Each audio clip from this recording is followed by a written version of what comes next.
नमस्कार, आप देख रहे हैं 24 न्यूज। मैं हूं आपके साथ संजय मिश्रा। आइए देखते हैं अब तक की 25 बड़ी खबरें। मुंबई में जल संकट से निजात दिलाने के लिए बीएमसी ने वाटर सप्लाई को बेहतर करने का तैयार किया mega plan. Additional commissioner BMC P Velarasu के मुताबिक बृहन्मुंबई नगर महापालिका ने Pise Panjra Pol water treatment plant से बुलुंड तक 21 किलोमीटर लंबी अंडरग्राउंड वाटर टनल बनाने का किया बड़ा फैसला। इस प्रोजेक्ट का सर्वे भी हो चुका है शुरू। पूरी परियोजना की लागत आएगी तकरीबन 4,500 करोड़ रुपए। देश में अगले 4 सप्ताह तक बढ़ता दिखाई दे सकता है कोरोना का संक्रमण। इतना ही नहीं, आगामी जनवरी के पहले सप्ताह में कोरोना के दैनिक मरीजों की संख्या भी हो सकती है दोगुनी। केंद्रीय स्वास्थ्य मंत्रालय के अधिकारियों ने इंसाकॉक की रिपोर्ट के आधार पर जताई है ये आशंका, जिसमें बताया गया है कि कोरोना वायरस का नया उप स्वरूप JN1 अब तक 7 राज्यों में मिला है, जिसमें गोवा, कर्नाटक, केरल, महाराष्ट्र, तमिलनाडु और तेलंगाना के अलावा राजस्थान भी शामिल। उत्तर प्रदेश के ग्रेटर नोएडा में घने कोहरे की वजह से यमुना एक्सप्रेस वे पर भीषण हादसा। कम विजिबिलिटी के कारण आपस में टकराई 20 से अधिक गाड़ियां। आगरा की तरफ जाने वाली लेन में हुआ यह हादसा।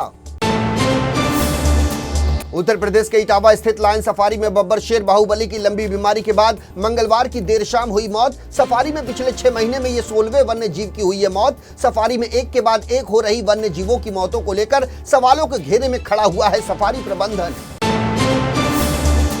उत्तर प्रदेश के पीलीभीत जिले से एक चौंकाने वाला मामला आया सामने। यहां देर रात रिहायशी इलाके में बाघ के घुसने से चारों तरफ मच गई सनसनी। रात भर इधर उधर भटकता रहा बाघ और लोग भी बनाते रहे उसका वीडियो। शुक्र इस बात का रहा कि बाघ ने किसी को भी नहीं किया घायल। शिवसेना उद्धव बालासाहेब ठाकरे गुट के नेता संजय राउत का बड़ा बयान। कहा, अयोध्या में रामलला की प्राण प्रतिष्ठा समारोह के लिए उद्धव ठाकरे को नहीं है निमंत्रण की कोई आवश्यकता। शिवसेना का अयोध्या से है पुराना नाता। संजय राउत ने किया बड़ा दावा। कहा, जब भाजपा ने ढांचे के विध्वंस के लिए शिवसेना को ठहराया था दोषी, तो शिवसेना के संस्थापक बालासाहेब ठाकरे ने ली थी इसकी जिम्मेदारी। CAA कानून पर बोले केंद्रीय गृह मंत्री अमित शाह। कहा, संशोधित नागरिकता कानून को लागू होने से कोई नहीं रोक सकता, क्योंकि ये है देश का कानून। उन्होंने पश्चिम बंगाल की मुख्यमंत्री ममता बनर्जी पर लोगों को इस मुद्दे पर गुमराह करने का लगाया आरोप। अमित शाह ने विश्वास जताया कि भारतीय जनता पार्टी पश्चिम बंगाल की 42 लोकसभा सीटों में से हासिल करेगी 35 से अधिक सीटें। उत्तर प्रदेश के मुख्यमंत्री योगी आदित्यनाथ ने युवाओं की मांग पर प्रदेश में होने जा रही 60,000 सिपाही भर्ती मामले में आयु सीमा में प्रदान की 3 साल की छूट। पहले यूपी में सिपाही के पद पर भर्ती के लिए निर्धारित की गई थी अधिकतम 22 वर्ष की आयु। मुख्यमंत्री ने इस संबंध में सोशल मीडिया एक्स पर जानकारी देते हुए लिखा कि युवाओं के हितों एवं उनके उज्जवल भविष्य के लिए आपकी सरकार पूरी तरह से है प्रतिबद्ध। साल 2024 लोकसभा चुनाव से पहले कांग्रेस पार्टी के नेता राहुल गांधी शुरू करेंगे न्याय यात्रा। कांग्रेस की यह न्याय यात्रा 14 जनवरी से मणिपुर से होगी शुरू और 20 मार्च को मुंबई में होगी खत्म। कुल 6,200 किलोमीटर की बस और पैदल यात्रा करेंगे राहुल गांधी। नेताओं के मुताबिक इस न्याय यात्रा का मुख्य चेहरा होंगे राहुल गांधी।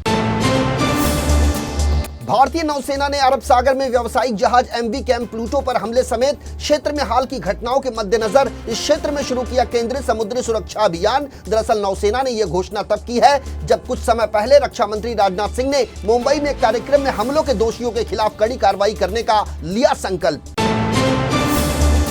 उत्तर प्रदेश की रामपुर पुलिस को है बॉलीवुड फिल्म अभिनेत्री और सांसद जयाप्रदा की तलाश। MP MLA कोर्ट ने उनके खिलाफ गैर जमानती वारंट किया था जारी। इसके साथ ही कोर्ट ने पुलिस अधीक्षक को भी जयाप्रदा को गिरफ्तार कर कोर्ट में पेश करने का दिया था आदेश। तब से ही लापता है जयाप्रदा। अब फिल्म अभिनेत्री और पूर्व सांसद की तलाश में मुंबई और दिल्ली तक जा पहुंची है यूपी की पुलिस। 26 दिसंबर 2023 को रिजर्व बैंक ऑफ इंडिया को आया एक धमकी भरा ईमेल, जिसमें की गई है बैंक के गवर्नर शक्तिकांत दास और केंद्रीय वित्त मंत्री निर्मला सीतारमण के इस्तीफे की मांग। इसके साथ ही इस ईमेल में बम ब्लास्ट की भी दी गई है धमकी, जिसमें कहा गया है कि RBI के कार्यालयों, HDFC बैंक और ICICI बैंक समेत मुंबई के 11 ठिकानों पर बम किए गए हैं प्लांट। बम ब्लास्ट के लिए दिया गया था 1:30 बजे का वक्त। हालांकि तलाशी में नहीं पाया गया कोई भी संदिग्ध वस्तु। मुंबई के MRA मार्ग पुलिस स्टेशन में FIR दर्ज कर शुरू हुई जांच। देश की आर्थिक राजधानी मुंबई में मछली पकड़ने वाली नाव के स्टोरेज चैम्बर में जमा गैस की चपेट में आने से 2 श्रमिकों की हुई मौत, तो वहीं गंभीर अवस्था में एक अन्य श्रमिक। न्यू फिश जेटी पर उस समय यह घटना घटी जब श्रमिक सुबह के समय 11 बजे के आसपास अंजनी पुत्र नाव से पकड़ रहे थे मछली, जबकि दोपहर के 2 बजे तट पर वापस लौट आई थी नाव। डिप्टी पुलिस कमिश्नर के मुताबिक मछली सड़ने से गैस पैदा होने की आशंका, जिसमें चैम्बर में पहुंचा एक श्रमिक हुआ बेहोश और उसके पीछे गए 5 अन्य श्रमिक की भी तबीयत हुई खराब। महादेव सट्टेबाजी ऐप के को फाउंडर रवि उप्पल को दुबई में दबोचने के बाद अब इस मामले में एक और बड़ा घटनाक्रम आया सामने।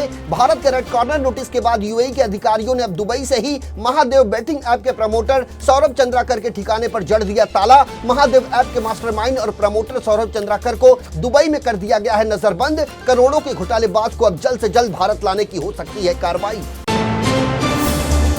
मायानगरी मुंबई में फिल्म में काम दिलाने का लालच देकर एक नाबालिग लड़की से कथित तौर पर छेड़छाड़ करने का मामला आया सामने। गुजरात के एक अभिनेता पर लगा गंभीर आरोप। मुंबई पुलिस के मुताबिक सोमवार की देर रात पश्चिमी उपनगर के एक होटल के कमरे में हुई ये वारदात, जब गुजरात की रहने वाली 17 वर्षीय लड़की होटल के कमरे में थी अकेली। दरअसल फिल्मों में ब्रेक पाने के लिए कथित आरोपी से मिली थी लड़की, लेकिन पुलिस के अनुसार अकेली पाकर कथित आरोपी ने उसके साथ की छेड़खानी। फिलहाल पॉक्सो एक्ट के तहत मुकदमा दर्ज कर पुलिस ने आरोपी को किया गिरफ्तार।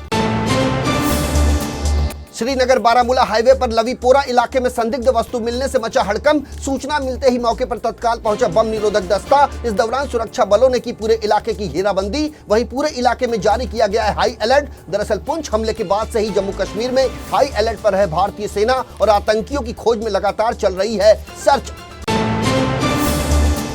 जम्मू के पूंछ जिले में पिछले 6 दिनों से चल रहा आतंकरोधी ऑपरेशन अभी भी है जारी। इलाके में 3 से 4 आतंकियों के छिपे होने की सुरक्षा बल के अधिकारियों को मिली है महत्वपूर्ण जानकारी। कथित आतंकियों की लगातार की जा रही है तलाश। इस अभियान को तेज करने के साथ ही सुरक्षा बलों ने बढ़ाया अपना तलाशी का दायरा। ड्रोन हेलीकॉप्टर के साथ खुफिया महकमे के जरिए की जा रही है आतंकियों का सुराग पता करने की कोशिश।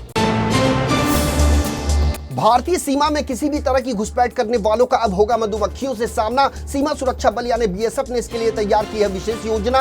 भारत बांग्लादेश सीमा के कुछ हिस्सों पर शुरू कर दिया गया है इसका काम। बॉर्डर के कटीले तारों पर किया जा रहा है मधुमक्खी पालन। दरअसल भारत और बांग्लादेश के बीच है 4.96 किलोमीटर की लंबी सीमा। जम्मू कश्मीर के पुंछ में 6 दिन पहले सैन्य वाहनों पर हुए आतंकी हमले के मामले में सुरक्षा बलों ने मंगलवार को 15 और लोगों को हिरासत में लेकर की पूछताछ। इसी बीच पुंछ दौरे से लौटे सेना प्रमुख जनरल मनोज पांडे ने दिल्ली में राष्ट्रपति द्रौपदी मुर्मू से मिलकर उन्हें सौंपी पूरी रिपोर्ट। इसी बीच जम्मू कश्मीर के उपराज्यपाल मनोज सिन्हा ने कहा कि जम्मू कश्मीर की 1 करोड़ 26 लाख से ज्यादा बड़ी आबादी को नहीं डरा सकते 20 से 25 आतंकी। दिल्ली स्थित इजरायली दूतावास के पास हुए विस्फोट के बाद इजरायली राष्ट्रीय सुरक्षा परिषद ने भारत में अपने नागरिकों के लिए जारी की है चेतावनी। इजरायल ने हमले को माना है संभावित आतंकी हमला, जिसके बाद इजरायल ने यहूदी और इजरायली नागरिकों के लिए जारी की है एडवाइजरी, जिसमें उन्हें संभावित खतरे से बचने के लिए किया गया है आगाह। नई दिल्ली के चाणक्यपुरी डिप्लोमेटिक एन्क्लेव में स्थित है इजरायली दूतावास। शुरुआत के 4 दिनों में ही इतनी कमाई कर चुकी है फिल्म सैलार की वो अब 200 करोड़ क्लब से भी निकल चुकी है आगे। ओपनिंग डे से ही फिल्म सैलार दिखा रही है अपना जलवा। बॉलीवुड सुपरस्टार शाहरुख खान की फिल्म पठान, जवान और रजनीकांत की फिल्म जेलर को पछाड़ते हुए सैलार ने पहले ही दिन वर्ल्ड वाइड दर्ज की है सबसे बड़ी ओपनिंग। फिल्म सैलार के पहले दिन का कलेक्शन रहा 178 करोड़ रुपए से भी ज्यादा। नेपाल के विदेश मंत्री नारायण प्रसाद साउद ने किया बड़ा दावा। कहा रूसी सेना में सेवाएं दे रहे करीब 100 नेपाली नागरिक हैं लापता। ये सभी यूक्रेनी सेना के खिलाफ चल रही लड़ाई में रूस का दे रहे थे साथ। सरकार ने सेना में सेवा दे रहे नेपाली नागरिकों को लेकर रूस के समक्ष जताई चिंता।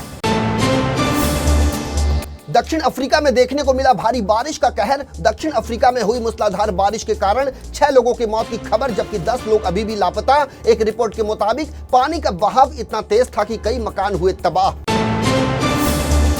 अफ्रीकी देश कांगो लोकतांत्रिक गणराज्य के कसाई सेंट्रल प्रांत में हुई मूसलाधार बारिश के कारण 22 लोगों की मौत। मीडिया रिपोर्ट के मुताबिक मूसलाधार बारिश के बाद आई बाढ़ के कारण बुनियादी ढांचे को पहुंचा काफी नुकसान। कई जगहों पर भूस्खलन होने से घर, गिरजाघर और सड़कें पूरी तरह से हुई नष्ट, जिससे कई लोग हुए बेघर।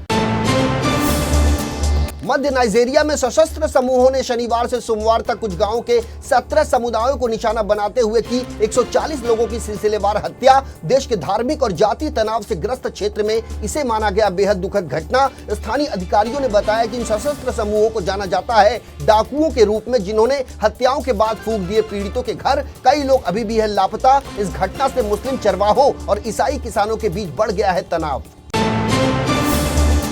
तो ये थी अब तक की 25 बड़ी खबरें। देश और दुनिया की ताजा तरीन खबरों के लिए बने रहिए इन 24 न्यूज के साथ। मुझे यानी संजय मिश्रा को दीजिए इजाजत। नमस्कार।